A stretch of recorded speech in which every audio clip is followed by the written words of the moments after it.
Madam President, we all know that Hamas started this war with its brutal terrorist attack on October 7th, an attack which resulted in the deaths of 1,200 innocent people, injuries of more, and the taking of over 200 hostages.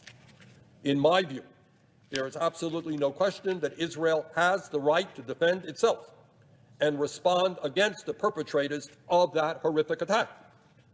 But while it is clear that Israel has the right to go to war against Hamas, in my view, it does not have the right to go to war against the entire Palestinian people, including many hundreds of thousands of innocent men, women, and children in Gaza. Israel has relied on widespread bombardment, including with massive explosive ordnance in densely populated urban areas. This bombardment and the severe humanitarian restrictions have led to a catastrophe that veteran aid workers say goes beyond anything they have ever seen before. And let me say a word, let me be very clear about what the devastating humanitarian crisis in Gaza looks like right now, today. Up to now, some 23,000 Palestinians have been killed, 70% of whom are women and children. Let me repeat.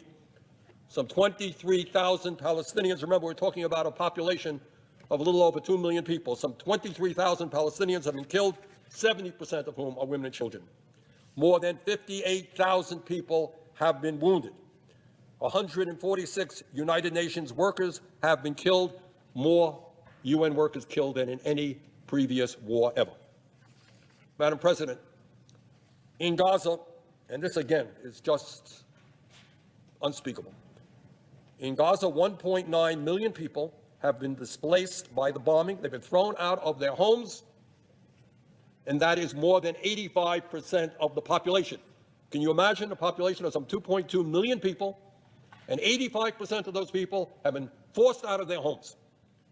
And many of those people today are homeless, and some 1.4 million of them are crowded into UN facilities which were never, ever, ever intended to be housing the kinds of populations that they're forced to house today. And today, Madam President, tens of thousands of Palestinians are sleeping out in the cold as winter sets in. Madam President, what is also quite unbelievable is that over 70% of the housing units in Gaza have now been damaged or destroyed. Let me repeat that. It is really quite unbelievable. You got a war that's gone on for 3 months, only 3 months. 70% of the housing units in Gaza have been damaged or destroyed. Unbelievably, according to a study by Professor Robert Pape of the University of Chicago, what that statistic of 70% destruction in housing means is that what is going on in Gaza after 3 months of war has surpassed the destruction that took place in Dresden during World War II. And I think when any person in America who knows anything about history or anybody around the world thinks about the city of Dresden, what comes to mind is the horrific bombardments that took place by U.S. and British Air Force and the destruction in that city. Madam President, those attacks during World War II took place over 2 years.